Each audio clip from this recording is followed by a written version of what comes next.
Hey critter lovers, welcome to the channel. Today we will be talking to a herd of ostriches.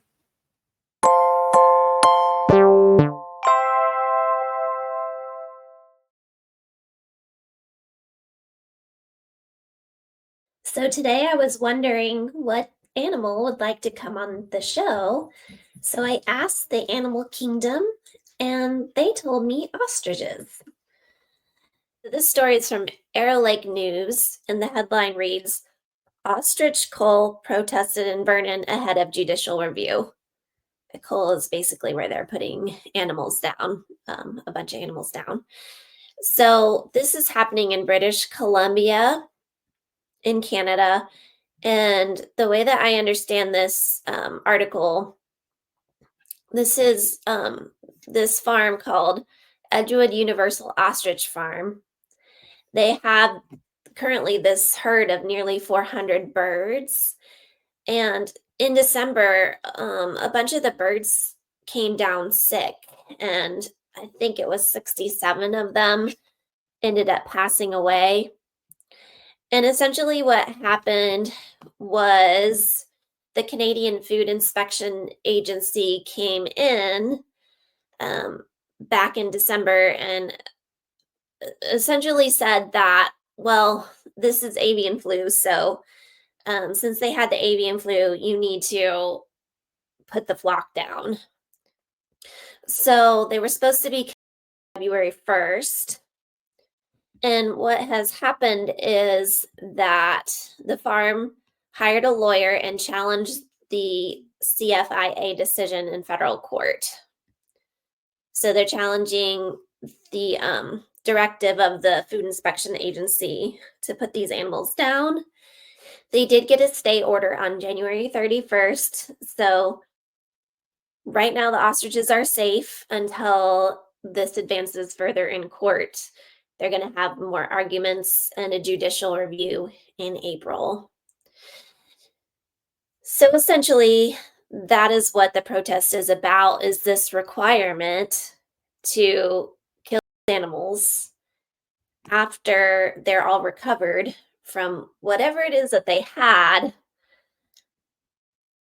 The Canadian Food Inspection Agency is saying that they had avian flu, but did they? I don't know.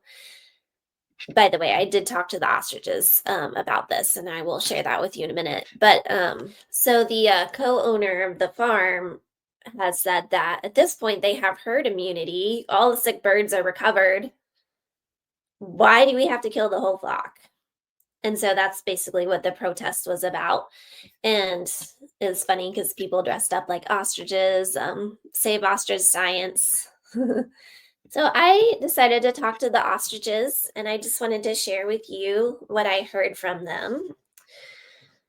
It's really interesting. It was interesting having this conversation with them because we're kind of in an activism era now with everything going on politically in the news. People are very concerned about the future of democracy and so on. And when I chatted with these ostriches, I was getting a lot of activist energy from them. So I wanted to share with you what I heard. Okay, so this herd of ostriches, which by the way, a group of ostriches is called a herd, not a flock. I didn't know that until just now. I looked it up. But anyways, so the herd of ostriches said that with this situation, they are working together to bring attention to animals that are being slaughtered to appease human anxiety. That's exacerbated by not communicating directly with animals. And they also find irony in the statement ostriching, like when you're burying your head in the sand, because that's kind of what is happening where people aren't communicating with animals and then they're making decisions and sacrificing animals basically because they're anxious about XYZ thing. And so that's their solution. Instead of talking to the animals, let's just take care of them a different way. And so the herd is actually working on that issue now through this situation. They said they're really appreciative of the protesters who were protesting outside of the Canadian Food Inspection Agency, and also they're appreciative of their human family who's been outspoken and vocal on this issue. Those people are animal communicators, and they are advocating for the welfare of animals, and they appreciate the work that they're doing to bring awareness to it.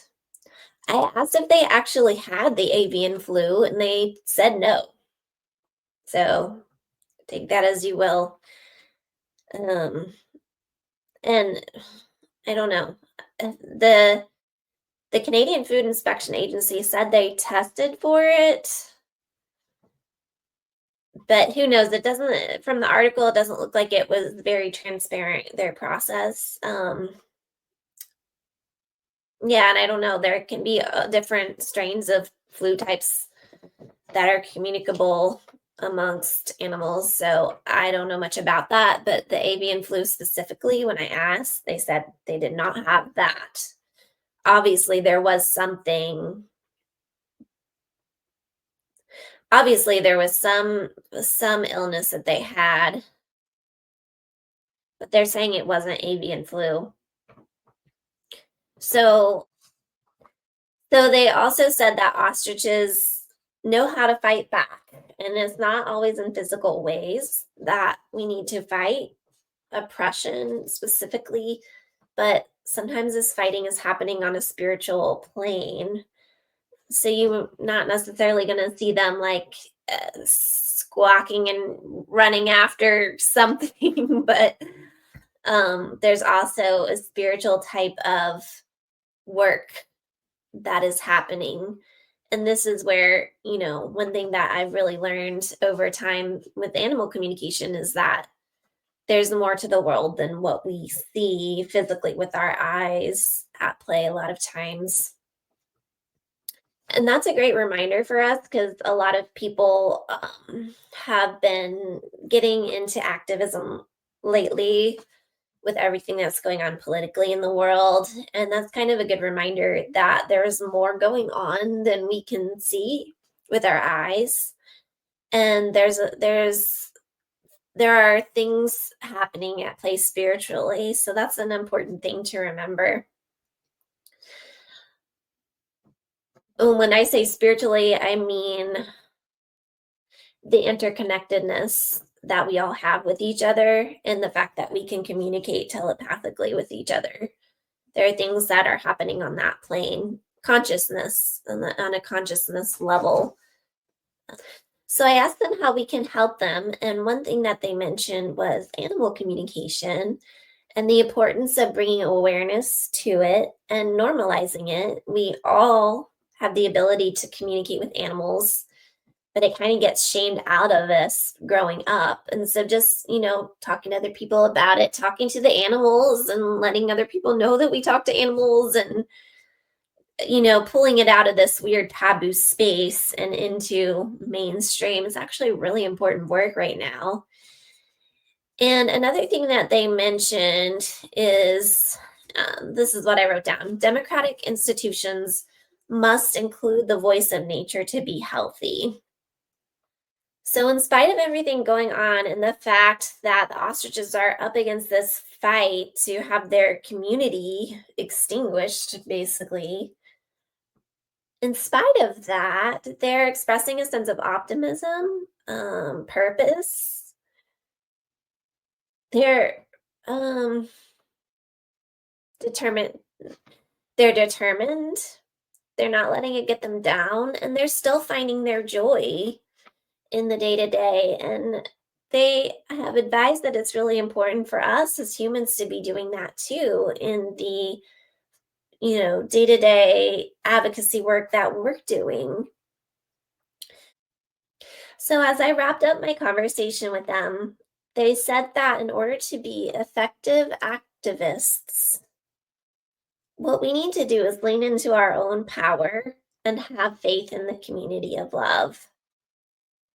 And they really stress the importance of that. And as long as we do that, we will be okay.